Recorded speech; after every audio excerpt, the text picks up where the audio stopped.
Good afternoon, students. Today we are discussing here 15 very important question answers of class 12th political science. So let us start our assignment with question number 1. The question number 1 is describe the role of Sardar Vallabhbhai Patel towards India's integration. भारतीय एकीकरण के अंदर सरदार पटेल की जो भूमिका थी उसका क्या करना है, हमें वर्णन करना है. Answer is Sardar Patel played an important role towards India's integration. Sardar Patel ने एक महत्वपूर्ण भूमिका निभाई भारत के एकीकरण में. He was India's deputy minister as well as the home minister during the crucial period of the following independence. आज़ादी के पश्चात भारत के पहले उप प्रधानमंत्री और जो गृह मंत्री थे वो कौन थे? Sardar Vallabhbhai Patel. He negotiated with the rulers of the princely states firmly but diplomatically. उन्होंने बहुत सलीके से क्या किया? भारतीय रियासतों का एकीकरण किया. At that time 565 princely states were there and Sardar Vallabhbhai Patel use the tactics of saam daam dand bhed and combine merge 565 princely states into a single units. It was a fact that 3 to 4 princely states there were some problems regarding the merger of those territories into India, like Junagadh, like Hyderabad, like Manipur, like Jammu and Kashmir. He brought most of them into the Indian Union. उनमें से अधिकतर को उन्होंने भारतीय संघ में शामिल किया. The rulers of most of the states signed the instrument of accession. Instrument of accession, सहमति पत्र. Before joining the India Union, the king and the head of the princely states signed over this paper that was known as instrument of accession, that we are agreeing to join the Union of India. हर एक राजा को क्या करने पड़ते थे? सहमति पत्र के ऊपर हस्ताक्षर करने पड़ते थे. The princely states like Junagadh, Hyderabad, Kashmir and Manipur pose some problem. ये चार ऐसी रियासतें थी जिन्होंने कुछ मुश्किलें पैदा की. जूनागढ़, हैदराबाद, कश्मीर और Manipur. The issue of Junagadh was solve through a plebiscite. जनमत संग्रह के द्वारा जूनागढ़ के मुद्दे को सॉर्ट आउट कर लिया गया. Police action was taken against Hyderabad after the atrocities of the Razakar on the people. Razakar कौन थे?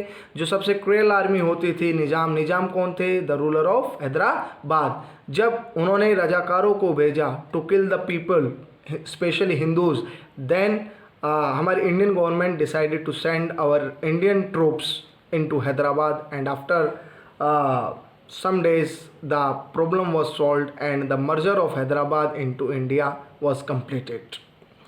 The Maharaja of Manipur was pressurized to sign a merger agreement in September 1949. जो बोध चंद्र सिंह थे मणिपुर के महाराज, उनको भी प्रेशराइज किया गया और एट लास्ट सितंबर 1949 में मणिपुर को भारत के अंदर शामिल कर लिया गया. Thus all state except Kashmir become the part of India. एक कश्मीर को अगर छोड़ दे उस समय तो लगभग हर स्टेट जो था, हर जो टेरिटरी थी वो भारत संघ में शामिल हो चुकी थी. Kashmir issue could not be settled finally and it still a born contention between the India and Pakistan. Still there is a big issue like POK, Pakistan occupied Kashmir and China occupied Kashmir, but some problems resolved by the India government in August 2019 when Article 370 was removed from the Constitution of India, which gave a special status to Jammu and Kashmir. So this was the role which was played by Sardar Vallabhbhai Patel towards Indian integration. Next question is describe briefly any 4 problems faced in the process of partition of India. जब भारत देश का बंटवारा हुआ था 14-15 अगस्त को, as you know that 2 countries were born. One was Pakistan for Muslims and one was India for Hindus. So at that time what were the main 4 problems at the time of partition of India? So let us start. The following difficulties arose in the way of partition of India in 1947. First, there was no single belt of Muslim majority areas in British India. British Bharat में कोई ऐसा single area नहीं था जहाँ पर Muslim majority में हो. One was in the east side and one was in the west side. एक पंजाब की साइड और एक बंगाल की साइड जो था वहाँ पर कुछ एरिया ऐसे थे जहाँ पर मुस्लिम मेजोरिटी में थे, बट वहाँ पर भी कुछ ऐसे एरियाज थे जहाँ पर हिंदू या नॉन मुस्लिम मेजोरिटी के अंदर थे। Secondly, not all Muslim majority areas wanted to be in Pakistan. दूसरा, जितने भी मुस्लिम मेजोरिटी क्षेत्र थे, बहुल इलाके थे, मुस्लिम बहुल इलाके थे, वो पाकिस्तान में शामिल नहीं होना चाहते थे। खान अब्दुल गफ्फार खान और the frontier Gandhi, there is a question that who was called the frontier Gandhi? Khan Abdul Ghaffar Khan, leader of the north west frontier province, opposed to the two nation theory. Two nation theory which was proposed by Muslim League, this was criticized and opposed by the frontier Gandhi Abdul Ghaffar Khan, and he did not want to join Pakistan. So first problem क्या थी, कोई single ऐसा area नहीं था जहाँ पर Muslim majority में थे। सेकेंडली, जितने मुस्लिम मेजोरिटी एरियाज थे वो पाकिस्तान के अंदर शामिल नहीं होना चाहते थे। Thirdly, two of the Muslim majority provinces like Punjab and Bengal had very large areas where non Muslims were in majority. अब दो एरिया ऐसे थे जहाँ पर मुस्लिम भी मेजोरिटी में थे, लेकिन उनके भी कुछ ऐसे एरियाज थे जहाँ पर नॉन मुस्लिम्स कहाँ थे, मेजोरिटी के अंदर थे। The fourth problem was related to minorities on the both sides of the border. In Pakistan, Hindus were in minority, and in India, Muslims were in minority. They were undesirable aliens in their own home. अब वे अपने ही घर में क्या बन गए थे, विदेशी बन गए थे, एलियन बन गए थे, दूसरे ग्रह से आए हुए प्राणी बन गए थे। In the land where they and their ancestor had lived for centuries, उसी लैंड के ऊपर, उसी ज़मीन के ऊपर जहाँ पर उनके पूर्वज सदियों से रहते आ रहे थे। These minorities became easy targets of attack, इन अल्पसंख्यकों को क्या किया जाता था, इनके ऊपर हमला किया जाता था। The minorities on both sides of the border were left with no choice except to leave their homes often at a few hours notice, कुछ घंटे के ही नोटिस पर इनको क्या करना पड़ता था, अपना घर बाहर छोड़ना पड़ता था। Next question is describe the consequences of partition. अब पार्टीशन हो गया, पार्टीशन से रिलेटेड प्रॉब्लम हमने डिस्कस की, लेकिन अब उसके प्रभाव क्या पड़े, let us start. The partition led to the largest, most abrupt and plan and tragic transfer of population that human history has known. Gadar film में आपने देखा होगा एक सीन, जो स्टार्टिंग का सीन था, उसके अंदर जो रेलगाड़ी के अंदर जो भी कुछ हो रहा था, पाकिस्तान से आने वाली रेल जो थी वो हिंदू लाशों से भरी थी, और यहाँ से जो ट्रेन पाकिस्तान जा रही थी वो मुस्लिम्स को यहाँ से मार के भेजा जा रहा था। तो ये जो 1947 अगस्त का जो एक टाइम पीरियड था, ये वर्ल्ड हिस्ट्री के अंदर सबसे बड़ा एक ट्रेजिक पीरियड माना जाता है, क्योंकि जितनी ज़्यादा वायलेंस इस पीरियड में हुई ऐसा वर्ल्ड के अंदर कभी भी नहीं हुआ, क्योंकि इसमें कम्युनल रिवोल्ट्स हुए, धर्म के नाम पर दंगे हुए, माइनॉरिटीज़ को अपना घर छोड़ना पड़ा, millions of people were killed from the both sides, दोनों ही साइड से लाखों लोगों की क्या हो गई थी, डेथ हो गई थी, उनको मारा गया था। Large number of people were killed in the name of religion, धर्म के नाम पर लाखों लोगों को मौत के घाट उतार दिया गया। Lahore, Amritsar and Kolkata, it is very important question of 1 mark that name the 3 area which convert into communal zones. तो लाहौर, अमृतसर और कोलकाता जो थे वो कम्युनल जोन्स के अंदर, सबसे ज़्यादा जो कम्युनल रिवोल्ट्स जो हुए थे वो इन्हीं क्षेत्रों के अंदर हुए थे। Minorities were force to leave their homes, अल्पसंख्यकों को उनके घरों को छोड़ना पड़ा। They secured shelter in refugee camps, और उन्हें शरणार्थी कैंपों में जाकर शरण लेनी पड़ी। Thousands of women were abducted and were made to convert to the religion of abductor. अब महिलाओं को क्या किया गया, अपहरण कर लिया गया, और जिस धर्म का व्यक्ति उसका अपहरण करता उसका क्या कर दिया जाता था, महिला का रिलीजन कन्वर्ट कर दिया जाता था। Many children were separated from their parents, काफ़ी ज़्यादा संख्या में बच्चों को उनकी माँओं से, उनके माता पिता से अलग कर दिया गया। Partition was described as the division of hearts by writers, poets and others. ये जो पार्टीशन था ये डिवीज़न ऑफ हार्ट्स था, जैसा कि हमारे लेखक, हमारे कवियों ने इसको क्या किया है, डिस्क्राइब किया है। The partition led to the division of properties, liabilities, assets, administrative apparatus and financial assets, things like tables and chairs. Even the employees, even the railway, इनको भी क्या कर लिया गया, बराबर बराबर भागों में बांट लिया गया। इवन बुक्स को भी क्या कर लिया गया था, डिवाइड कर लिया गया था। The employees of the government and railways were divided. It led to a violent separation of communities who had hitherto lived together as neighbors. So these were the consequences of partition when India and Pakistan were born in the year of 1947. Next question, Mahatma Gandhi said on 14 अगस्त 1947, महात्मा गांधी ने 14 अगस्त 1947 को कहा, tomorrow will be a day rejoicing as well as mourning. It means कि happiness का भी दिन है और दुख शोक प्रकट करने का भी दिन है। महात्मा गांधी ने ऐसा क्यों कहा? Mahatma Gandhi referred to the 15th August 1947 both a day of rejoicing as well as a mourning because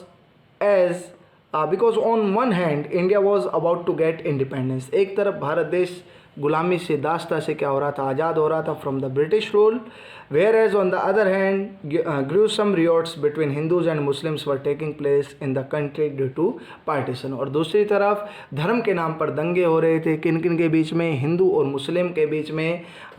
किसके कारण? पार्टीशन, विभाजन के कारण। दैट्स वाज द रीजन कि 15 अगस्त 1947 को लेकर महात्मा गांधी जी ने कहा था कि कल का दिन जो है, 15 अगस्त का जो दिन है, वो खुशी का भी दिन है और शोक प्रकट करने का भी दिन है। Next question is explain any 4 problems before the election commission of India holding the first general election. As you know that the first general election was held in 1952, but it was started in October 1951 and end in Feb 1952. But mostly the constituency of India, the election was held in the month of January 1952। that was the reason कि जो first general election है उसको 1952 का 1952 का general election कहा जाता है। The election commission of India was set up in Jan 1950। 25 जनवरी 1950 को भारत में चुनाव आयोग की स्थापना हुई।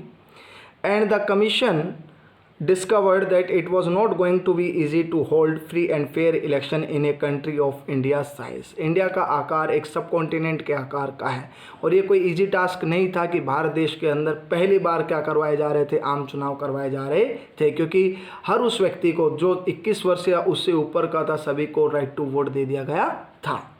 Following were the problems before the Election Commission of India for holding the first general election. The first one, holding an election required delineation or drawing the boundaries of the electoral constituency। सबसे पहले जो constituency का विभाजन था, सबसे बड़ा एक क्या था? क्वेश्चन मार्क था, क्योंकि उस समय तक हमारे देश को जनसंख्या के आधार पर कॉन्स्टिट्यूंसीज के अंदर नहीं बांटा गया था। That was the major problem before our election commission।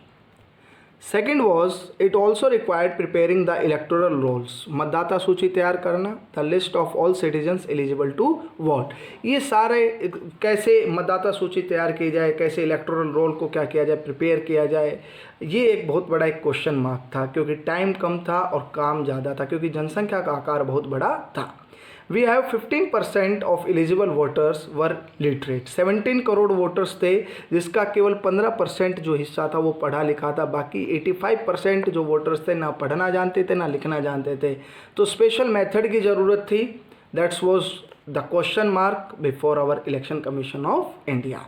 The vast size of country was a big challenge. और हमारे देश का जो बड़ा आकार था वो भी एक बहुत बड़ा चैलेंज था कि how to conduct free and fair election before our election commission। and very important question, that who was the first chief election commissioner of India? that was Sukumar Sen। next question है आपका, why did India distance itself from the two camps led by the United States and Soviet Union? explain। After the end of Second World War, the world was divided into two superpowers. One was Eastern Bloc, one was Western Bloc। Eastern Bloc was headed by USSR and Western Bloc was headed by United States of America। So what was the reason that India did not join either USA or USSR? India distanced itself from both the camps led by the US and USSR because of the following reasons। First, to serve its national interest rather than the interest of superpower। Bharat अपने राष्ट्रीय हितों को पूरा करना चाहता था, ना कि महाशक्तियों के हितों को पूरा करना चाहता था। To upkeep the sovereignty of the nation, अपनी संप्रभुता को बनाए रखना चाहता था। And to take independent decision, और अपने निर्णय जो था वो स्वतंत्रता पूर्वक लेना चाहता था। To follow and advocate the policy of non alignment, and for this purpose India followed the policy of non alignment that do not follow the policy of socialism और capitalism but follow the policy of non-alignment that do not join either USA or USSR. Next question is related with Cuba missile crisis, which took place in the year of 1962. Cuba, in this incident, 3 countries played the role. First one was Cuba under the presidentship of Fidel Castro, United States of America under the presidentship of John F. Kennedy, and USSR under Nikita Khrushchev. So let us start the Cuba missile crisis. Cuba was an ally of Soviet Union. Cuba किसका समर्थक था, किसका साथी था? Soviet union का, and received diplomatic and financial aid from it. और ये USSR से क्या लेता था? जो डिप्लोमेटिक राजनयिक सहायता और आर्थिक सहायता कहाँ से लेता था? ये यूएसएसआर से लेता था. Next point is, in April 1961, the leaders of USSR, it means Nikita Khrushchev, were worried that the USA would invade communist-ruled Cuba and overthrow its president Fidel Castro.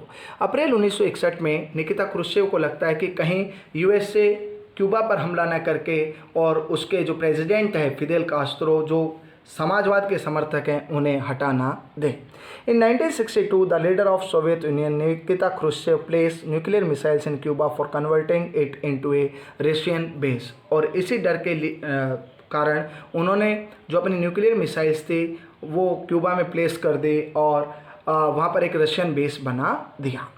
3 weeks later, Americans became aware of it. 3 सप्ताह के बाद America को जब इसका पता लगा, the US President John F. Kennedy and his advisors tried to find a solution to avoid full-scale nuclear war because it was the first time. ये इतिहास में पहली बार था जब यूएसए डायरेक्टली न्यूक्लियर जो बॉम्ब था उसके रीच के अंदर था, क्योंकि nuclear missiles Cuba just was the setup on the coast line of United States of America. Coast line के ऊपर बिल्कुल पास में, यूएसए के बिल्कुल पास में, तटीय रेखा के पास एक छोटा सा देश क्यूबा बसा हुआ था. वहाँ पर से आसानी से पूरा United States of America nuclear weapons के रीच के अंदर आ चुका था. But they were determined to get Khrushchev to remove the missiles and nuclear weapons from Cuba. Kennedy ordered American warships to interpret any Soviet ships heading to Cuba as a way of warning the USSR. The clash between the USA and USSR came to be known as the Cuba Missile Crisis. अब John F Kennedy ने अपने जो जंगी जहाज़ थे उनको order दे दिया समुद्र में उतरने का, और अब दोनों देश आमने सामने थे, यूएसए एंड यूएसएसआर. अगर कोई क्वेश्चन पूछा जाए कि सबसे highest point of cold war क्या था, तो उनमें सबसे बड़ा जो highest point of cold war था वो क्यूबा मिसाइल क्राइसिस था. Kennedy ordered American warships to interpret any Soviet ships heading to Cuba as a way warning the USSR. The Cuba Missile Crisis was a high point which came to be known as the Cold War. It refers to the competition, the tension, and a series of confrontation between the US and Soviet Union. So this is the definition of Cold War, that Cold War was not a direct war between US and Soviet Union. It refers to the competition. ये तो एक प्रतियोगिता थी, तनाव भरा काल था, and a series of confrontations. It means so many times both the superpower was one before each other. दोनों ही एक दूसरे के सामने थे. So इस इंसिडेंट को हम किस नाम से जानते हैं? क्यूबा मिसाइल क्राइसिस के नाम से जानते हैं. Next question is, explain any 4 objectives of the non-aligned movement. गुट निरपेक्ष नीति के किन्हीं 4 उद्देश्यों का वर्णन हमें करना है. सिद्धांत या उद्देश्य. The 4 objectives of non-aligned movement were. So what were the objectives? उद्देश्य क्या थे? First, to mediate between the 2 rival alliances for the cause of peace and stability. To maintain peace and stability in the world. So India tried to play the role of mediator between the 2 rival USA and USSR, and refraining member countries from joining military blocs. To take measures for the economic development of the third world countries, it means newly decolonized country. The second objective कि जो newly decolonise country हैं, ना तो वो USA को join करे ना ही USSR को ज्वाइन करे, बल्कि वो अपना जो इकोनॉमिक डेवलपमेंट है वो खुद से करें. To enable newly decolonise country to pursue independent policies. जितने भी नव स्वतंत्र देश हैं वो अपनी जो फॉरेन पॉलिसी है, वो अपनी जो इंडिपेंडेंट पॉलिसीज़ है उसको क्या कर सके, रन कर सके। And next and the last, to draft a policy aiming at the strengthening of independence, ending of colonialism and promoting world peace. और ऐसी योजनाएं बनाएं, ऐसी योजनाएं तैयार करें जिससे कि आज़ादी को क्या मिले, मजबूती मिले, और जो कॉलोनियलिज्म था, एक कंट्री दूसरे कंट्री पर क्या कर लेता था, अपना अधिकार कर लेता था, उपनिवेशवाद, उसको ख़त्म किया जाए। एंड प्रोमोटिंग वर्ल्ड पीस, और विश्व शांति को क्या किया जाए, बढ़ाया जाए। So these were the 4 major objectives of non aligned movement. Next question is related to UNCTAD, that how did the idea of a new international economic order originate? In 1972, which 4 reforms were proposed by UNCTAD to benefit the least developed countries? कौन से 4 प्रस्ताव सुझाए थे UNCTAD ने for the development of the backward nations of the world? Next, और question अगर ऐसे भी पूछा जा सकता है कि how did the new international economic order came into being, which reforms were proposed by UNCTAD in its report in 1972. Since early 1970s, the issue of new international economic order has been the formal issue in international relations involving the developing countries on one side and developed countries on the other side.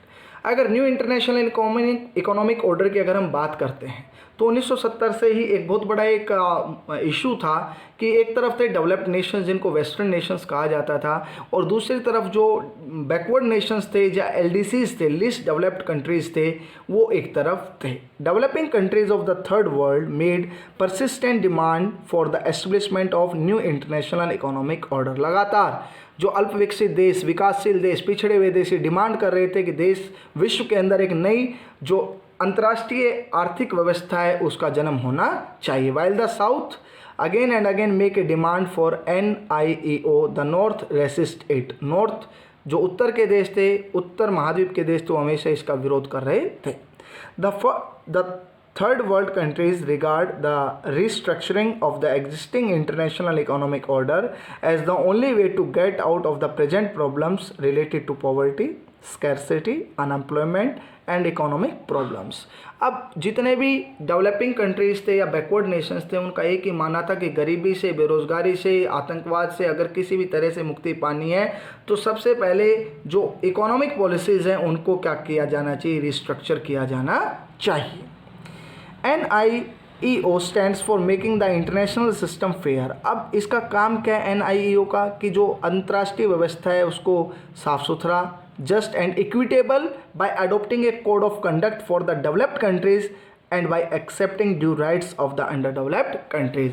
कि जितने भी विकसित देश हैं उनको क्या करना चाहिए, जो अल्प विकसित देश है, पिछड़े हुए देश है, उनके लिए कुछ ना कुछ करना चाहिए। तो 4 प्रपोजल्स उन्होंने दिए थे UNCTAD ने for the development of backward nations. The first one was the developing countries should be given the control over their natural resources which are exploited. सबसे पहले अल्प विकसित देशों को उनके जो प्राकृतिक संसाधन है उनका दोहन करने का उन्हें अधिकार होना चाहिए। Earlier they were exploited by the developed Nations. The least developing countries should be given access to Western markets so that they can sell their products and therefore make trade more useful for the poorer countries. अब Western countries तक पहुंच होनी चाहिए पिछड़े हुए देशों की बाज़ारों में, ताकि वो अपने प्रोडक्ट्स को क्या कर सके, सेल कर सकें। Reduce the cost of technology of the western countries. पश्चिमी देशों से आने वाली जो टेक्नोलॉजी है उसकी लागत को क्या किया जाए, कम किया जाए। LDCs should be provided role in international economic institutions. और जितने भी लिस्ट डेवलप्ड कंट्रीज़ हैं उनको अंतर्राष्ट्रीय आर्थिक जितने भी संस्थान हैं उनके अंदर भूमिका दी जानी चाहिए। So all these about NIEO, new international economic order. Next question आपका क्या है, highlight any 3 positive and 3 negative features each of the Soviet union in the Soviet system in the Soviet Union, or they describe any 3 features of the Soviet system. As we know that Soviet system was the system in which all the assets were controlled by the society, by the state government, and this system followed the policy of socialism and communism. So the first we discuss about the positive features. सकारात्मक जो विशेषताएं थी वो क्या थी? Soviet system was more developed than the rest of the world except United States of America. अगर world की बात करें, पूरे संसार की बात करें, तो एक अमेरिका देश को अगर हम छोड़ दें तो बाकी विश्व के अंदर सबसे डेवलप्ड जो सिस्टम था वो सोवियत सिस्टम था. Minimum standard of living was insured for all the citizens by the government. देश की सरकार के द्वारा देश के लोगों को एक मिनिमम स्टैंडर्ड ऑफ लिविंग क्या किया रखा था, इंश्योर कर रखा था कि आपको ये चीज़ें जो हैं ये आपको मिलेगी ही मिलेगी. The government subsidize the basic needs including health, education etcetera. सरकार ने जितने भी जो बेसिक नीड्स थी उनको सब्सिडाइज कर रखा था, विशेष छूट दे रखी थी ताकि वो सभी व्यक्तियों को, सभी नागरिकों को आसानी से मिल सके. And there was no unemployment, कोई बेरोजगारी की समस्या नहीं थी.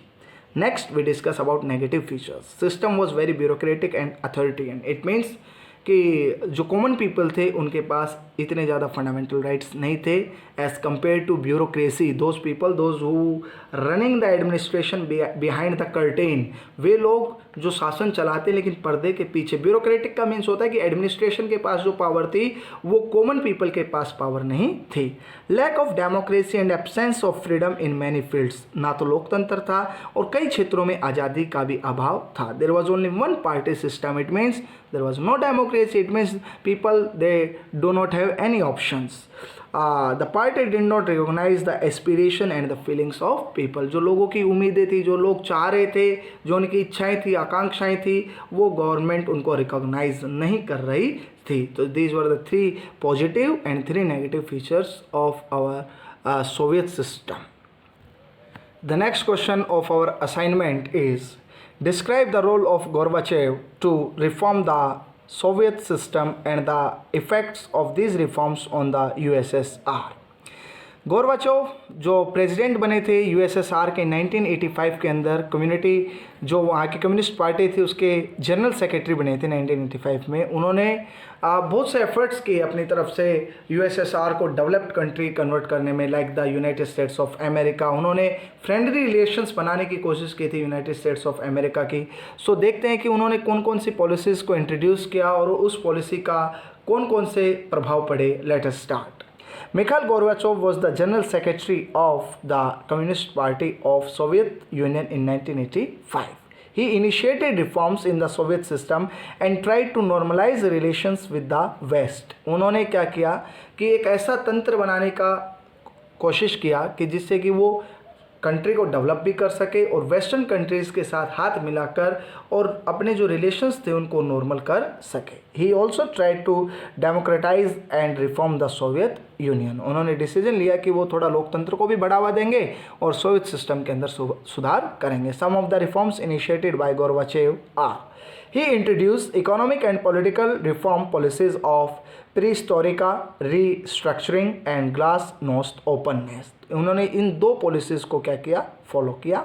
Stop the arms race. उन्होंने जो हथियारों की दौड़ चल रही थी with the US by signing a part to control over nuclear weapons. उन्होंने जो परमाणु हथियार की जो दौड़ थी उसको कंट्रोल, उस दौड़ को ख़त्म करने का क्या किया था, प्रयास किया था. He withdraw Soviet troops from the Afghanistan and eastern Europe. उन्होंने अफगानिस्तान और पूरी यूरोप के देशों से किसको बाहर निकाला, सोवियत ट्रूप्स, अपनी आर्मी को बाहर निकाला. He helped in the unification of Germany. और जर्मनी के एकीकरण में उन्होंने क्या की थी, मदद की थी. So dear students, this were the 4 initiatives which were taken by Mikhail Gorbachev to remove the drawbacks from the Soviet system. So next we discuss here that what were the effects. The reform initiated by Gorbachev had following effects on the USSR. Common people became impatient to bring openness and restructuring of system more faster than these were scheduled in the policy of perestroika and glasnost. अब आम लोग बहुत तेज़ गति से क्या चाहते थे, डेवलपमेंट चाहते थे, वो रिस्ट्रक्चरिंग चाहते थे, वो ओपननेस चाहते थे. लेकिन जो गोर्बाचेव की जो पॉलिसीज़ थी वो थोड़ी स्लो थी as compare to the desire of the people of USSR. Bureaucrats and communist hardliners did not want to adopt this policies. जो ब्यूरोक्रेट्स थे और कम्युनिस्ट पार्टी के जो पुराने नेता थे, हार्डलाइनर्स थे, कठोर कट्टरपंथी थे, वो नहीं चाहते थे इन नीतियों को अपनाना। They felt there powers and luxuries would reduce, क्योंकि उन्हें डर था कि कहीं उनकी ताकत और उनकी जो ऐशो आराम है उसके अंदर कमी ना हो जाए। As a result, Gorbachev had to suffer, and subsequently he resigned, and a coup took place in 1991 in which Communist Party hardliners were on one side and staunch supporter of restructuring on the other. यही कारण था कि Gorbachev को सफ़र होना पड़ा और at last उन्हें resign भी करना पड़ा और 1991 के अंदर विद्रोह हो गया। विद्रोह का क्या रिजल्ट हुआ? Disintegration of USSR. Next and the last, Gorbachev's reform policy geared up nationalistic feelings and desire for sovereignty within various republics including Russia and the Baltic republics. गोरबाचोव की नीतियों का एक ये सुधार हुआ कि जो राष्ट्रवाद की जो एक भावना थी वो बाल्टिक जो रिपब्लिक्स थे, चाहे चेचन्या था, दागिस्तान था, इन कंट्रीज़ में फैली। इवन रशिया के अंदर भी नेशनलिस्ट फीलिंग्स का क्या हो गया था? जन्म हो गया था। पीपल प्रेफर्ड कैपिटलिस्ट इकोनॉमी और the centralize economy under which they were suffering. अब लोग पूंजीवादी व्यवस्था के सपोर्टर बन गए थे, ना कि वो जो सोशलिज्म समाजवादी जो व्यवस्था थी वो उससे उब चुके थे। सो these were the 5 important reforms effect of Gorbachev over the system of USSR. So these are the important 10 questions of political science which we explained here. So you should learn these questions by watching these videos. Thank you and have a nice day.